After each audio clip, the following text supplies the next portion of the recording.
Hello and good morning. Welcome to another great edition of Money Truth Moments. I am your host, Carlos, with Judy Kopenbarger. How are you, Judy? I'm awesome, Carlos. So good to see you.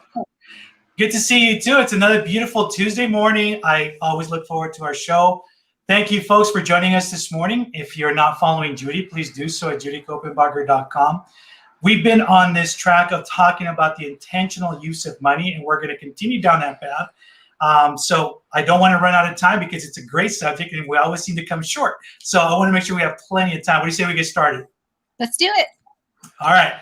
So let's go back and talk a little bit about the intentional use of money. So when we talk about that, talk to us about some of the kind of words that are used when it comes to intentional use of money. I've heard you mention a few times like multiply, the ROI, which is the return on investment, dollar productivity, winner, champion. Talk to us a little bit about that, the words used. Yeah, we want to be very careful with the use of our words because words have meaning and words have a lot of power. So we always want to use words of increase. So like you mentioned, ROI, that's your return on investment. So if I start with $10 and next year now I have 12, my ROI is that 2, right? So 20% or that $2 on the 10. So those are words that we want to be very familiar with using and have a mindset around. And for some people, it's not natural. It's not innate to think that way. And maybe you didn't grow up thinking that way about your money and its work that it's doing for you. So you want to use words like ROI. You want to use words like champion. Anything that is going to be increased kind of thinking. I used to have a sign in one of my offices years ago, and I was working on the culture in our firm, and it said, well, I'll give you just the short version of it. Positive, productive, and profitable. Positive, productive, and profitable. Every conversation we have, every word that we use, every sentence that we speak needs to have those 3 elements. If it's not positive, we don't need it. If it's not productive, we don't need it. If it's just talking about a person or talking about an event, something outside of our control, there's no reason to talk about it. And here's the thing about the culture in a business. If you're talking to someone about it, now you're not productive and they're not productive. And then when they respond to what you said, now they're not productive and you're not productive. And if there's 3 or 4 or 5 people in a conversation, look at all that ROI that's just going out the window. Silly, right? So let's just be positive, productive, profitable with all of the words we speak. And that all translates to powerful. It's empowering you. So if it's your personal finances, it's going to empower you to move toward that mindset of increase. And if it's in your business, it's totally going to have a shift on your culture and the outcome that you have in mind. I think that'll help you to think about those words. Positive, powerful, productive, profitable. You know, and that actually ties into what we talked about last week about also mindset, because you gave us a lot of great tips on just changing your mindset. And these are just very powerful to get not only your mindset going, but man, I love the fact that if you can apply these words, positive, productive, profitable, into your everyday life, what a change, right? Yeah. You can always go up from there, right? So take notes, folks. Make sure that you have your pen or pencil, and you're writing down some of these great tips from Judy as well too. So let's also talk about in the intentional use of money. There's a phrase that you use that's also, I think, is very powerful. And I've heard you say purpose-driven intention is powerful when it comes to it. So can you elaborate on that, please? Yeah. Well, it has to do with the what and the why. So purpose-driven intention.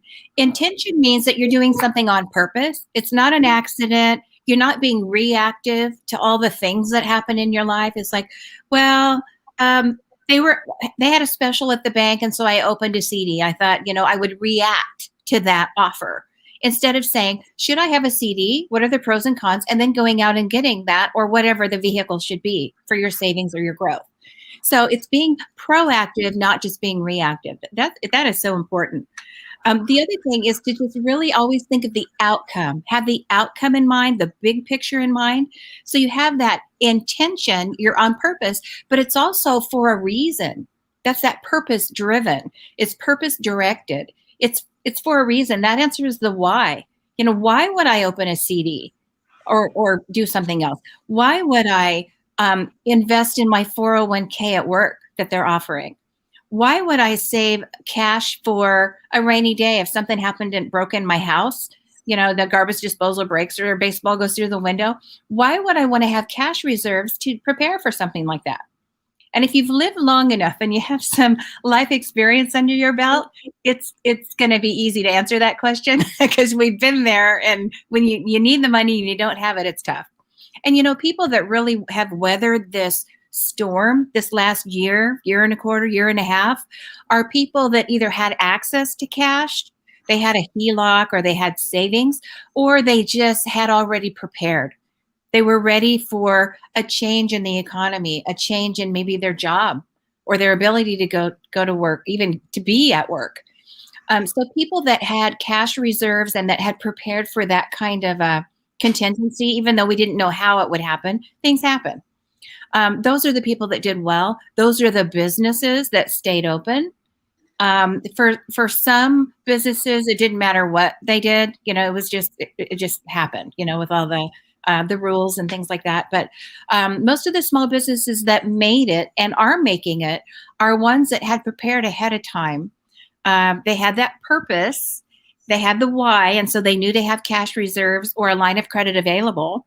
And then they had intention. They actually took steps before they thought they needed it so they could be prepared. So that's your purpose-driven intention and how it might serve you in the future. Great. And folks, thank you for joining us. We are here live, Money Truth Moments. We're here every Tuesday at 8 a.m. If you're not following Judy, please do so at judycopenbarger.com. All of our social media links are there, as well as some awesome resources, which we'll get to a little bit later. I want to actually just sidestep a little bit because you mentioned everything that a lot of folks and businesses have gone through. With the pandemic, a lot of them closed, a lot of them just barely made it through, and a lot of them are still struggling one way or another. But one of the key things and a takeaway from this, and you just brought this up, and I think it's important for folks to understand this, how do you prepare for situations like that so you don't get caught off guard, the next time around? What are some things that you can, best practices, I guess is the word I'm looking for here. Yeah, I think the answer is different for everyone, for every household, for every small business, for everyone in ministry, whatever. It's different for everyone, but there's a template. There's a way to get the right answer for you at your house. And that template is what I call the concept of laddering. Now, laddering in the financial world has to do with the timing of things, the maturity of things. Like we talked earlier about a CD, for example. I don't know why it's in my head today, but let's talk about CDs. You can go to the bank, and a CD is a certificate of deposit where you give the bank your money for a period of time, and they promise you a set interest, an agreed upon interest. Well, if you give them your money, you loan them your money for 6 months, they'll give you, in my example, 1%. If you let them use your money for 2 years, they might give you 2%. You're incentivized for letting them use your money longer. So the longer the CD, the more money. So if you had $100, the concept of laddering would dictate that it's better to have two $50 CDs than one $100 CD. And the reason is you offset the dates that you start, and so you're offsetting the other end when they mature. So you might have two $50 CDs that are 6 months. You would start one now and then maybe start the other one in 2 months. And then 4 months from then you have one come up, and then 2 months later another one comes up, and then 4 months later. So there's always a CD that is maturing, and that gives you an opportunity to get more money, to have a better offering, a better contract. So that's how laddering works. It's about having not everything end at the same time. So that's the basic concept in the financial world. The way that we use laddering here, to answer your question about what should I do with my dollars, how can I be prepared? What are those tangible things that I could do? It has to do with laddering, but we're looking at those maturity dates or those periods of time in your life rather than the periods of time when your investment will mature. And here's an example. Let's say we have right now, right today, so whatever the date is on the calendar that you're watching this, we have today. And then we have a year or two from now. What are we going to need money for? What are we going to need dollars for a year or two from now? Well, maybe you're going to replace a vehicle. Maybe you're going to pay some tuition for school for yourself or a child. Maybe you're going to take a trip or have an anniversary celebration. There are things that are going to happen in the next year or two that you're going to need extra money for outside of your normal expenses. You also want to have in this first 1 to 2 year chunk, you want to have your cash reserves. That's the baseball through the window money, right? So you should have at least a couple of months of basic expenses saved all the time. Money you can either get your hands on or it's already available as cash. So add up what you need in cash reserves plus any other expenses that are extraordinary that you expect to have in the next year or two. And that's going to be your first circle. That's your 1 to 2 year circle. We call that immediate. The second circle is your mid-range. And then we have long-term, but the second circle is mid-range. Now, this is money that you're going to need for something that's coming up, this date on the calendar today, 3 to 5 years from now. Maybe in that period of time, you have a celebration. Maybe you have a child starting school you need tuition for. Maybe you are saving up for some special music lessons or sports training. Maybe there's something that you want to do to your house, change out my kitchen or, update something in my home, redo my carpet, whatever it is. Maybe it's it could be any kind of a goal that you have. But once you know what the goal is and when you plan to achieve it, if it's 3 to 5 years from now, that's not money that you want to have sitting in the bank or the credit union or probably a CD. You want to have that money working because it has time, right? Because it's several years before you need it. That money should be working. So it should be relatively liquid. And liquidity just means that you can get your hands on it. If you're in a stock, you could sell the stock. If you're in a mutual fund, you can liquidate, redeem that mutual fund. It's some kind of an investment where Mr. Money's gone to work, but you can get your hands on it. So that's the liquid portion of your investment. It's not savings, very different, but that's your 3 to 5 year money. Then you have your 6 to 10 year money. That's that third circle on the page. And 6 to 10 years from now, what am I going to need? And longer, 20 years, 30 years from now. It's that long-term circle. If it's long-term, that might be money that I need to have invested that could turn into income later, like maybe retirement income or supplemental income down the road. Maybe that's going to be my dream of a place in Hawaii or a cabin in the mountains, in those later years, or something that I want to do with my family as it grows. What are those things going to be? So those are investments that we want to have that are not necessarily liquid because we have time later for liquidity. But those are monies that we want to make sure are not subject to the whims of the market, volatility. We want to have some security around these long-term investments so they don't poof on us. And we know that's a legal term, right? It's a financial term. Right. We know what it means when it poofs. It's like, what happened? Right. Why did I buy that stock, right? So we want to avoid that. But the long-term money is going to have safety attached to it rather than liquidity of the shorter term or the mid-range investments. So you got 3 circles on the page. This is all laddering. It's explained in several videos. If you go on my YouTube channel, I talk about it there. If you go on my judykopenbarger.com website, you can watch videos on this and actually put your life over this template. So what do you need in a year or two? What do you need in 3 to 5 years? How much money do you need for those goals? Lay it all out, and then it's going to answer that question that you asked. And the question is, where do I put my dollar? How do I know it's in the right place doing the right thing? Laddering will give you the right answer at your house every time. Thank you. And I know we got sidetracked a little bit, but I think it's very important what you just shared because a lot of folks are still kind of wondering, how do you make that happen, right? What are some of the best practices? And remember the word laddering, folks. I mean, it's key. And if you want to learn more about it, definitely reach out to Judy. Visit her website at judykopenbarger.com. So let's since we're on the subject of resources, let's talk about your website and some of the resources available for folks. On your website, there's plenty of, it takes you right to your YouTube channel. You've got great content as far as questions, Q&As, different things that come up on there. So I want folks to be aware, all of these resources are free, right? You also have a #1 bestseller book, Money, Truth, and Life. Congratulations, it's still doing fantastic. And you also have an online mastery program for folks that are just starting out and don't even know where to begin. So you want to talk a little bit about some of those resources? Sure. Yeah, well, I think the YouTube channel is awesome. It's always free. There's videos there on everything financial, even stuff you've never heard of. It's all there, all the way down to the basics. What do I do next? How does interest work? All the different kinds of interest, different kinds of risks. How does that work? So all those videos are there. They're all, 5 to 10 minutes and very money truth oriented. So you're going to hear a perspective of someone who's not trying to sell you something, not trying to incentivize myself or make a profit from what you know. It's really there as my legacy piece for you to be able to navigate money better and avoid costly and time-consuming mistakes at your house. It's not a profit center for me. It's something that I wanted to share after having been in this industry 40 some years and helping a lot of people. So it's my gift to the world. It's something that I want to have there long after I'm gone, and that's there for you.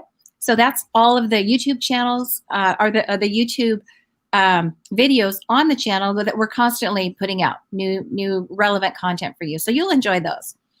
The other thing that's available is videos that are in a course in a very organized fashion called Money, Truth, and Life Online Mastery Program. This is where we go through all 5 pillars of finance, the legal stuff, the tax stuff, that's big. All the investment stuff, what do I do at work? What do I do at home? Should I have an IRA, Roth IRA? What's the difference? Childhood IRA, educational IRA? What are all those? And what should I be thinking about maybe implementing at my house, with my family? It talks about all that. It talks about wills and trusts and all of those things, all kinds of insurances. That's confusing. There's so much kinds of insurance out there, and everybody you talk to is either trying to sell it to you or, do something to you, because most information comes from people in the sales force, which is unfortunate. So it's a good perspective of information that's not designed to get you to do something, but just to educate you so you'll know the right questions to ask and when to smell something that's not right that you're hearing out there in the workplace. So all the 5 pillars are covered there, all the investments, all of the cash flows. We talked about laddering and how much should I save. And if you have an unusual income, like I always think of realtors, they get a commission pop, or people that have bonuses, they get a big pop of money and then like maybe nothing for a while and then a big pop of money. How do you even that out and make a lifestyle out of it? So you're not always stressed about when's the next one going to come. All of that's in there. So that's the online mastery program, Money, Truth, and Life online mastery program. All of those videos are there.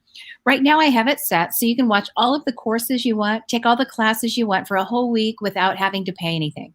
So if you just want to take a class or two, you can do that. Just pick the things that you think might really be helpful for you and go do that. And then turn it off again. So that's available. And then the Money, Truth, and Life core book, it's kind of the basic book of all of this work. The next book coming out is Money, Truth, and Legacy, which is more about succession and family estate planning and things like that. But Money, Truth, and Life does the same thing. If you prefer a book, it's on there. It's on Barnes and Noble and Target and all the places, Amazon, anywhere you can get a book. It's on there. Most of them, it's been a bestseller, in most of those places. If you're a Kindle person, Amazon has it available on Kindle for just a few bucks, like cappuccino money. So you can get that, read it on your cell phone or your iPad or whatever. But don't just read it. These resources are designed for you to implement. There's worksheets, there's templates, you might be a do-it-yourselfer, but even if you're not, if you have a financial planner or a strategic planner or a CPA or, people that are helping you, it will help you be more holistic in your approach and avoid mistakes that are just costing you money and you don't even see it because it's like underwater, the cost you have, but it does impact your bottom line and your long-term growth. So I want you to know where to look, what to ask. All this usually fee information is not always volunteered to you because, again, it's from someone that, there's just a natural conflict of interest built into most financial relationships. They're selling something for the bank or for the wirehouse or for their broker dealer or for their insurance company. They're working for them and themselves. They don't really work for you. Now, if you're fortunate enough to have a good CPA or an investment fiduciary, or if you have a background in finance yourself, if you've gone to school, if you've learned a lot of this on your own, then you'll be in great shape. But if you haven't had the benefit of that, or if you've had a fee planner, A fee planner is the best because you know what you're paying and there's no other fees. Then that would be to your advantage, but not everybody wants to do that or can do that. So those are some things to think about while you're out there. And I think these resources can really make it's a game changer. It can make a big difference to you.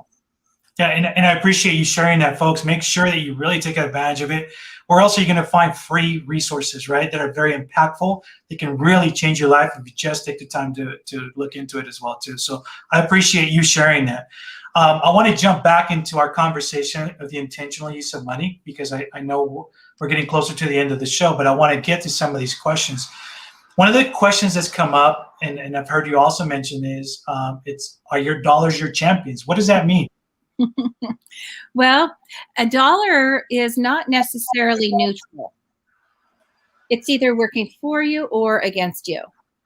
And that seems weird. Like, how do you personify the dollar and give it an attitude and give it a, Right. right? But you can. Just imagine little arms and legs on each dollar. You don't have to also know the concept. You don't have to have all of your dollars doing the same thing. Each little dollar has its own arms and legs, right? So some people lump their retirement dollars are all in one big bucket, and their rainy day money is all in one big bucket. But each dollar has its own opportunity for a life and a purpose and an allocation. So the first thing is to separate every single dollar, and there's many, right? $100, $1,000, $1 million, several $1 million. There's a lot of them, so they can be filling a lot of different purposes. But first of all, take them apart from each other, and each one has its purpose. So now we can work with different buckets, right? Different circles and different purposes for the dollars. So once you do that, I want you to imagine that every dollar has its own way to be a champion. It has its own path. Maybe this is the dollar that's designated to always be at the ready. It's like the soldier just ready to defend you in case the baseball goes through the window. So this is a dollar that is for protection. It's for influx of cash that was supposed to happen that didn't. It's an expense that you didn't see coming. It's, COVID, the income that was there, just paychecks didn't happen, or they went to half or something. When those things happen, these are the dollars that are ready. So you need a bunch of those little soldiers over there with their armor on to protect you. And then you need to have the other ones that are the workhorses. They're the lumberjacks, and they go out there with their axe and they're chopping down trees and they're dragging it home and they're creating wealth for you. You want to have some of those dollars. And each one might be doing a different thing in a different way. So if it's a 401k, it's got its rules. It's got its uniform it puts on. If it's an IRA, it has its rules. It has its uniform it puts on. They do things a little bit differently, but their goal is still to create wealth and grow that ROI that you talked about earlier.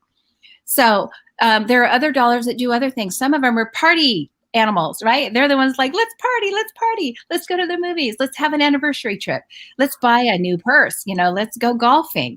So those are the dollars that are there just to make your life special. I love those dollars, by the way. Yeah. Those are the ones that you're going to buy art supplies, or you're going to have music lessons, or you're going to travel and go, have adventures in some place you've never seen or food you've never tasted before. So those are the party animal dollars, and those are fun. So you want to make sure that all your dollars are not party animals. You want to make sure that all of your dollars are not the soldiers, right? Each one has their own purpose. They each are champions in their own journey, but they're all there working for you, and you get to direct them. And I would propose to you that it's smart to direct them with purpose, to give each one an attitude, give each one a station, give each one a plan and a purpose. So they are doing what they're supposed to be doing, and they're not all at the party, and they're not all, locked up, working somewhere. So that's kind of my little, we talked about personifying the dollar last time, and that's kind of what comes to mind. But if you kind of keep it light and keep it fun that way, and whatever you have to do, the mindset to get in, some of these little tips might help you if money is foreign to you. Some people, for me, it's technology and computer things and anything you have a button on or you plug in. I don't like it. I can do a little bit, but it just it drains me. I'm not wired that way. I don't enjoy it. I delegate that to other people. Some people have that thing about money. Like, I don't get it. I don't know it. I don't want to know it. I want someone else to do that for me. Some people have that. So if this doesn't come easy for you, these are some tips that might help, some, mindset. You're kind of like playing a game, right? If your dollars are a game, you want to win the game, but you can make it light and you can make it more palatable to do. Because putting your head in the sand and avoiding stuff you don't want to do, avoiding the money stuff it's going to always be there. You're going to end up paying more fees, paying more tax, not getting the job done, not getting the results you want. So I want you to do something. And then it's just a matter of charting the course at your house and setting up the path that's going to get you where you want to go. And that's possible. And it doesn't have to be boring. It doesn't have to be upsetting or a source of stress and breakouts. You can do it. Hey, I will tell you that from now on, I will look at this with an attitude for sure. Yeah, that video has an attitude. That's great. That's awesome. All right, folks, and we're actually close to the end of our show, and you know what time that is, right?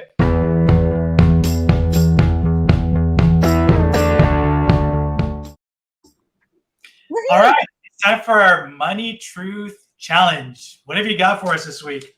We have a challenge. We talked a little bit earlier about laddering, and I went through the whole thing. I really want you to do a deeper dive if that's of interest to you, or this is where you struggle, like allocating, how much should I be putting where? Laddering will help you. And so your challenge is around that. So the first thing is to get your pen, pen and paper. It's not going to work just on a cell phone, pen and paper. Get your scratch pad, get your yellow stickies, napkin, whatever you need. And write down 3 circles. So the first circle is immediate. The second circle is mid-range. The third circle is long-term. And in the first circle, immediate, put 1 to 2 years. Mid-range, 3 to 5 years. Long-term, 6 to 10 years plus. Next to the circle that is designed to be immediate, I want you to put cash reserves and then anything else. If it's a car in the next year or two, if you're going to move in the next year or two, something that's extraordinary beyond the regular expenses, write down what those things are, and then maybe a couple of numbers that represent how much money you'll need for those goals. And then next to the second circle, mid-range, write down those things 3 to 5 years from now. So what year would that be? What kind of expenses can I anticipate? And remember, you got party dollars, you got safety dollars, you've got dollars that are around education and life enhancement. So what kind of things will I be spending money on that I want to prepare for? How many dollars are there? How many will you need? And then 6 to 10 years, how many dollars are there? And it'll be what's left, unless you already know your numbers. If you've done some planning, you might know I need $1 million or $8 million or whatever to get that done, to have that sustainable income down the road if you don't want to work forever. So the long-term circle is where you put that last number. It's either what's left or what will I need to get the job done. And if you don't know exactly, I need 500,000 or 5 million, I don't really know. Just put down how much you'd like to have each year at the point you stop working. And then figure that's 20 years, 30 years, 40 years, whatever that is. And you can kind of do some simple math to get the number. So you have immediate, mid-range, long-term. Each circle has next to it a couple of items, maybe several items that you're going to want to use money for and about how much you'll need. Then you can take that, know how much to leave in the bank, how much to invest in liquid investments, and how much to invest in long-term investments. And to know what kind of investments to choose from, I want you to watch the laddering videos, and it'll give you all the choices. Here are all the liquid investments, what you need to ask your investment advisor about or go online and find. And here are the long-term contractual investments. What are those, and how do I choose between those? That's your challenge for the week. It's going to help you a lot. I can't wait to hear the results. Awesome. And folks, you've heard it. That's your Money Truth Challenge for this week. Make sure you share with us what you got going, how it went, and all of that as well too. We've come to the end of our show, and as usual, it's always great and we can go on and on, but make sure you guys stay tuned every Tuesday, 8 a.m. We're going to continue down this path of the intentional use of money with Judy Kopenbarger. Make sure you follow her at judykopenbarger.com. It's been great as always, Judy. Any last parting words? Do something. If you don't like this exercise, do something. But I would love for the feedback to come in from laddering. It's usually it's a 5 or 10 minute exercise, but it's very insightful for people. So I really want to encourage you to do something. And if it's that exercise, let us hear all about it. All right. Thank you. Okay, guys. We'll see you guys next Tuesday, 8 a.m. Make sure you share out our stream. And again, if you're not following Judy, do so at judykopenbarger.com. Make it an amazing day. Talk to you guys soon. Take care. Bye.